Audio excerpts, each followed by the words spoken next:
Aaron, what's the relationship between art and creativity? And I'd like to go in both directions. Obviously, art is a creative process, so what can we learn about it? But going the other way, and to see what art can tell us about the creative process, as well as the creative process within art. Yeah, it's really interesting to think about what the works of an artist do to disclose the creative process. And one of the problems is that what we usually see is the end of the process. Now we have some great films of Jackson Pollock splashing things around, or Picasso was such a virtuoso, it looked like he was sort of dancing around. But for the most part, the creative process remains somewhat opaque and mysterious to people. And some of that's partly design. Artists like to have this idea that they're eremitic and they're contained in their little garret or their studio or what have you. But it's difficult to actually get inside the brain of the artist. And there's been some experiments to attach them to some wires and measure parts of their brains. But a lot of that remains a little hermetic. And so one of the things I'm really interested in is shedding light on what those spaces look like. I mean, some people were eclectic and they were drinking and leaving sandwiches around like Francis Bacon, and that's part of their process, right? And they were nocturnal creatures. But some artists are extremely organized, and it's like Mondrian. They're scientists in a laboratory, and they're extremely precise and basically wearing white lab coats. Yeah, so we have tremendous diversity. So if you try to crystallize a commonality to all of that, how do you do that? Well, one thing that an artist said to me recently was that it's all work. And I think that's the thing that we sometimes emphasize in the wrong way. We sort of look at it, artwork, and we say, oh, it's this kind of divine afflatus, it's this inspiration. It absolutely just sort of strikes them like a lightning bolt, and suddenly they're painting in a fury. But I think part of it for everybody is getting down to work like any job and really sort of soldiering through problems. And a lot of painting, for instance, I work with a lot of painters, it's problem solving, it's spatiality, it's moving things around. And so I think that's the element which gets us very close to what it means to think. It's really about diagramming things, finding where they work in sometimes a more intuitive sense, and sometimes just stepping back. And a lot of the great photographs we have of artists, someone like Rothko, a lot of it's just sitting back, smoking and looking. So when you give this diversity, is that diversity between artists or within the same artist at different times? It's interesting to think with artists whether they have a diversity in their practice, and I think some people do. And of course, in some cases, it's based on their pathology. It's whether they were drunk or sober. But for many artists, what's interesting is that they have one way of going about things, and they've tinkered with that to find the right levels of everything, right? So it might be caffeine, but it might be that they meditate before they begin their process. So I think for a lot of artists, one of their life's work in a way is finding out how they work in the best fashion and how to sort of progress through that.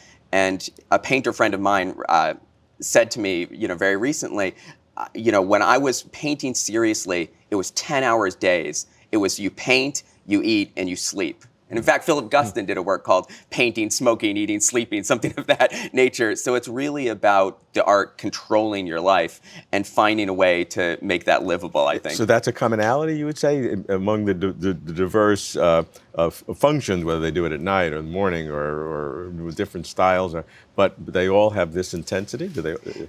I think to be a great artist is to have this intensity and to have this immense focus, right? And it can come in different periods. You can have people that might spend time where they simply can't paint, or they can't create the video work or the installations. The ideas don't come. But for the great artists, I think it's about the intensity of that work, and there's an ethic there. So even the people that might come across in their public personas as really louche, these are the same people that when they get in the studio, it's serious work. All right. We've talked about how artists are creative and the creativity process within art.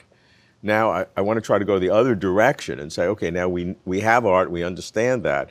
What can it reveal about the creative process in general? Because creativity, broadly, everyone has in different ways, and people have it in all, the sciences and business and all different categories. So what can we learn from the creative process in art, which may be generic, that could be applied more broadly?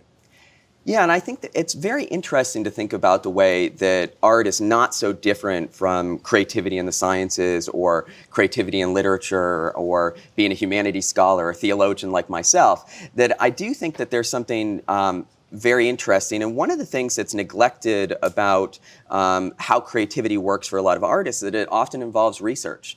And that research can take different shapes, but there's something very fastidious and assiduous about how artists are looking at things. And it might be that the research is adjusting their palette, but it might be that it's about gathering data. A lot of contemporary art is about mustering tremendous amounts of archival material, but I think it's really about that connection between research and inspiration. And so on the one hand, we tend to have a trope of the artist as, divinely inspired, and then we have the idea of the scientist as being the one that's the researcher. And I think it's actually very helpful to sort of reverse those understandings a little bit and think of the artist as a researcher, and then think of the scientist as someone who's being creatively inspired. So I think what it does is it provides mirror images and ways to sort of shed light on the commonalities of creativity. Let me give you what I do, and you can analyze my pathology. So when I'm involved in a project, it's a writing project or it's an enterprise kind of project, the first thing I'll do is absolutely no research. And I want to know what I can think about that absolutely a cappella, without any tabula rasa, without anything whatsoever outside. Because I don't know what I'm going to come up with. Generally, it's shallow. And obviously, I forget, I'm not including some very obvious things. But I want to know what I could do alone and let that sit for a couple of days. Then I'll do the research and flesh it out and change other things. Well, it's interesting. So let's pretend you're a painter, okay? And I think that's something that's similar to what a lot of painters experience. The hardest thing is to deal with a white canvas, right? But that anxiety of dealing with a white canvas is what's productive. But that very first thing, and someone like Philip Guston dealt with this, what is that first mark? What does that look like? Or an artist I looked at recently, the late Bernard Perlin, it was that you stirred the paint around the surface and you waited for something to emerge. And then you might do something else, you might go back, it might cancel out, you might have begun with an image of a woman, but it might turn into an abstract largely composed of squares. But it's about dipping into that process and letting, I think that anxiety stimulate you in a productive way. So it begins perhaps the creative process with something of a free association, but it's then how does that trigger the first part of some structure? And then once you're reacting, and I find this myself as a writer, as an academic, but also even as a children's book author, is that once you get that first piece and you're reacting, then it gives you that opportunity in the hermeneutic circle to go back, to correct, and then you're in it. Then you're in the process, and that's the whole goal, is to get in it.